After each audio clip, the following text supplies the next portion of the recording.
Hey guys, welcome back to Community Starcraft. I have another little bit of a surprise for you.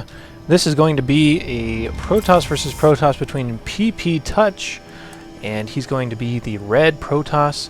He's going to be fighting CoLCruncher, who is making quite a name for himself on the pro scene. He is from Europe. He is on the team Complexity, which is a little bit of an odd abbreviation, that's COL for complexity, but nevertheless, it's a very notable player, so it's got to be pretty cool as just a ladder player to run into people like this and be able to fight them to see if you're able to beat them. Now, the difference between pro players and regular ladder players is, number one, it's kind of hard to get yourself out there if you're just a regular player. You do have to garner some interest from these pro teams. Typically what these pro teams will do is just sign you to small contract. You can get some sponsorships here and there and make money off of like streaming and coaching and stuff like that, but it can be pretty hard to try and break into the pro circuit. But there's no shortage of very good StarCraft players that are not considered quote-unquote pro, but Cruncher definitely is considered pro, and we'll see what happens in this Protoss versus Protoss game here on Metalopolis. They are spawning in cross positions, so anything like quick two-gate pressure is not going to be very viable. The red Protoss player, Touch, is now getting into Cruncher's base, so he sees exactly what's going on here. He does not see anything unusual. He will spot the gas on normal timing, and his own gas is on normal timing. Cruncher has not yet found his opponent, but he will soon, as they both scouted in close positions and then cross, which is very normal. One quick thing I want to point out here from Touch's scouting is he scouted in here and he was looking for any sort of indication these minerals were being mined.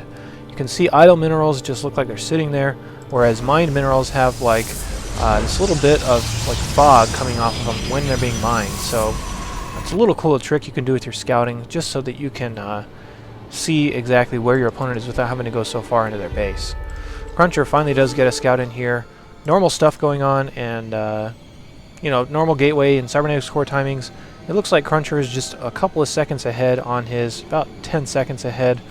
Then again, ahead doesn't mean a whole lot in Protoss versus Protoss, considering so much can change in this matchup.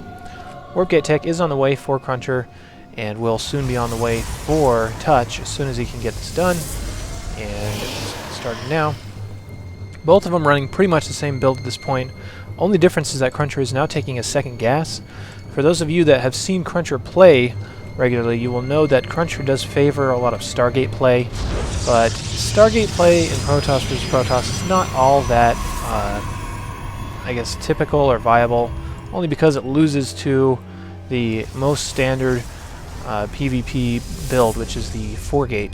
But not Cruncher. Touch is actually opting to move out with the Zealot and the Stalker, possibly to try to garner some sort of reaction out of Cruncher, or just get a quick scout in to see what's going on there.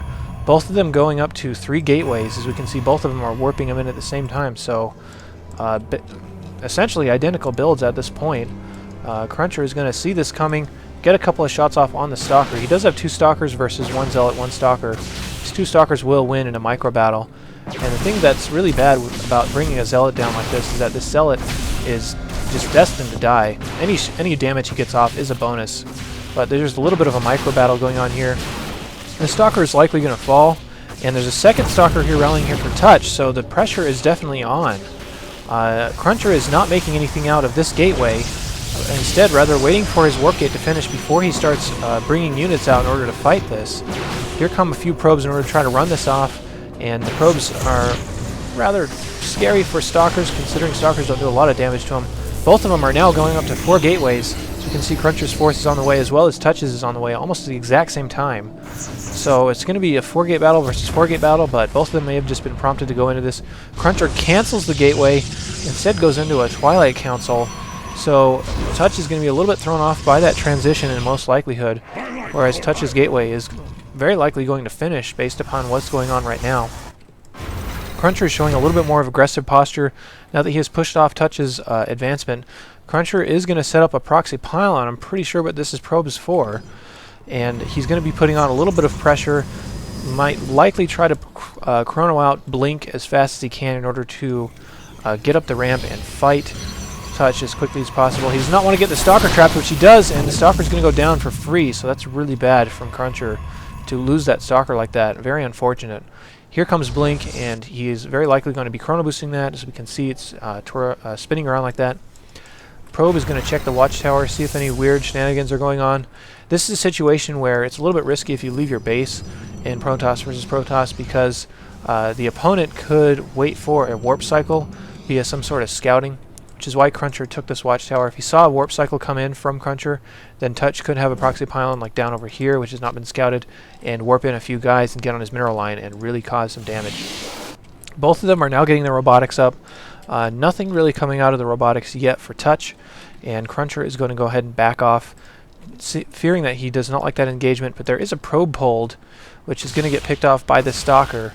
It could just be a scouting probe to see exactly what's going on, but that's could have been one of those things I was talking about, where you don't want to have them warp in when your gateways are on cooldown. So a little bit of back and forth. Cruncher is taking over map control. This is one thing you'll see from pro players and super high level players, is they will keep their army active as much as possible, just so they always know where their opponent's army is. And in this case, Touch's army is sitting up in his base, whereas Cruncher's army is demanding the map control. And there's one stray Stalker here running out, possibly to do a little bit of scouting. Cruncher does just walk right past him. Cruncher's going to do some scouting with this Stalker and just blink it down. I don't know if he's trying to warn a reaction. Cruncher bypasses this army, and he's going to try to move Touch's army away from the ramp so that he can get a better engagement angle. Or he's just going to donate that Stalker and run away. I guess he's just for scouting purposes at this point. Observer is on the field for Touch, and same with Cruncher. They're both crossing positions. This is awkward. And Cruncher's Observer is going to follow Touch's and take it down. There are a bunch of units sitting up at the top of the ramp now for Touch. It's a pretty large army at this stage of the game. If he gets a couple of Immortals on the field, even Blink Stalkers won't be able to do much, but he does have this Observer able to blink up if he wants to, but he is just using it for sight right now in order to try to pick off what he can. Once Touch gets 2 to 3 Immortals on the field, Cruncher's going to be in a lot of trouble, but down goes the Cybernetics Core. A good pick-off here from Cruncher to prevent any more Stalkers from being warped in. If you're Touch, this is the time when you need to stop, put down another Cybernetics Core, and try to keep even with this. The interesting thing about this is that Cruncher can sit on this ledge and fight all he wants, because Touch is so Zealot heavy. He's not able to engage, obviously, since Zealots aren't ranged. So Cruncher's doing a little bit of interesting work here with his Blink Stalkers. Down come the Zealots, or no, they're just going to act like they want to come down. Second Immortal now pops, and Cruncher cannot afford to engage this army straight up, as if Touch gets down there and is able to get his Immortals within firing range, Cruncher's going to be in a lot of trouble. I've been in this situation a lot, where it's Blink Stalker versus Immortal Zealot, and every shot from the Immortals is just crippling. It really takes down the Stalkers fast, and considering the Stalkers are so expensive and this is your only unit on the field, you're going to have a lot of trouble here. So Touch, again, just trying to buy time. If he can get this Observer down, that'll be huge, and down goes the Observer, and Cruncher no longer has vision up there, so you can see what small battles will take place between two extremely high-level players and see how they exactly play out. Cruncher's throwing down 4 pylons in his main, possibly trying to just not have to worry about supply blocking himself anymore. He's really way oversupply, as we can see right here. Up comes a Stalker in order to scout and see if anybody's going to be coming down the ramp anytime soon. He does have his Stalkers within range to just quickly blink in there and do a whole bunch of damage if he needs to. So one Stalker is going to get caught, and down he goes. Cruncher is just waiting for him to push out, though, and he can't afford to engage this with these 2 Immortals in there. Now a Colossus on the field, and all these Zealots. Of course, he does have Blink Stalkers, and he will be able to out-micro those Zealots, but if you're wasting your shots on Zealots as opposed to on Immortals or Stalkers, you're eventually going to lose, and all that cute Blink micro isn't going to do a whole lot. So, really heavy Robo army here for Touch. Cruncher's still opting to stick with these gateway units, which the longer this game goes, the further Touch is going to be able to get ahead. You can see still neither player has expanded. Touch just doing a little bit of scouting with his Observer down here. I'm actually a little bit surprised that Cruncher has not expanded during all this, which this probe looks like it's posturing to do so, and down goes the expansion. But still, it's been a lot of time where Cruncher's just been idle with his army, idle with his economy, staying on the same plane, and not trying to get a leg up in production, considering he has kind of had a contain on him on touch for quite a while. So the longer these two both stay on one base, the advantage goes to touch because he's putting out higher tier units.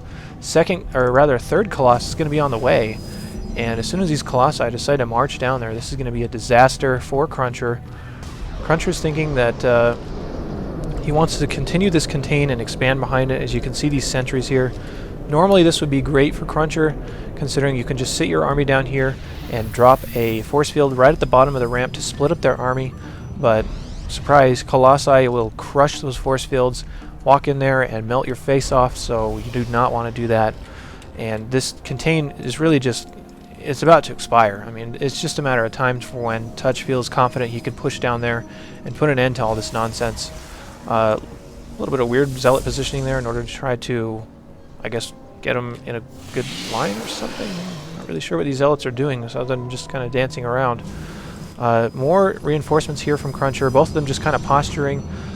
Warp Prism is now on the way for Touch, so he's going to go ahead and load those zealots into the Warp Prism. That's what all that funny behavior was about, and he's going to rally them around the map and drop them off and try to get Cruncher in two places at once with his attention.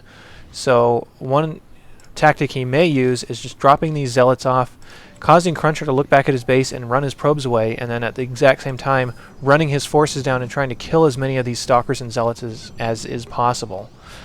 In terms of supply, Touch is still a little bit ahead, as he has been for a while now. Touch is going to scout down with the stalker. He doesn't see anything particularly enticing thus far. Two stalkers do pull up, and he does not want to get half of his army baited down there, so he's being very careful. Both of them just had a little bit of standoff. This is going to trigger something. As soon as he drops these zealots, it's going to trigger some sort of action between these two armies. I would definitely think so. Down go the zealots, and he's going to go ahead and reinforce here at his front door. So Cruncher's going to have to decide to either try to stop this off. He's going to obviously have to, but then if he does, he's going to probably have to pull his forces back, and this may cause Touch to go ahead and engage, which we can see Cruncher going a little bit of a bad angle. Touch does push down, get some damage on these units as much as he can. Cruncher is trying to fight back, but this is a losing battle, considering half his army is across the map already, so a little bit of a bad separation there from Cruncher. A bunch of zealots are being lured out by these stalkers. If you're Touch, you want to get control of these zealots, bring them back, and do as much damage into the base as possible. He did actually get the Nexus down, so it's a huge exchange there for Touch.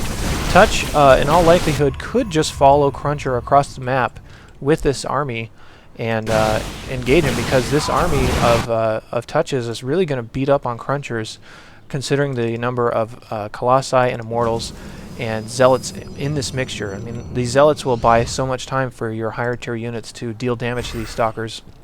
You can see there is a pretty healthy number of Zealots here for Cruncher, and the Warp Prism does die, but frankly, if you can get a nice concave on these Zealots, you have the damage behind them to just melt Zealots with these Colossi, and then it's Colossi and Stalkers and some Zealots and Immortals versus basically just pure Stalker. Cruncher is feeling pretty ready to press forward here, as he's going to go back and see what Touch is up to. Touch now has 4 Colossi on the field, which really is the magic number for Colossi. Once you get that many, you get such huge area of effect, and it kills units so fast that it's really hard to stop. It's kind of one of those things where it's a snowball effect. The more Colossi you get, the more effective they're all going to be together. Cruncher is nicely splitting up his army. We're going to try to engage this from a better angle. A couple of Stalkers do press up here and get roasted away, so Cruncher just donating a couple more Stalkers in a matchup where the advantages are always razor thin.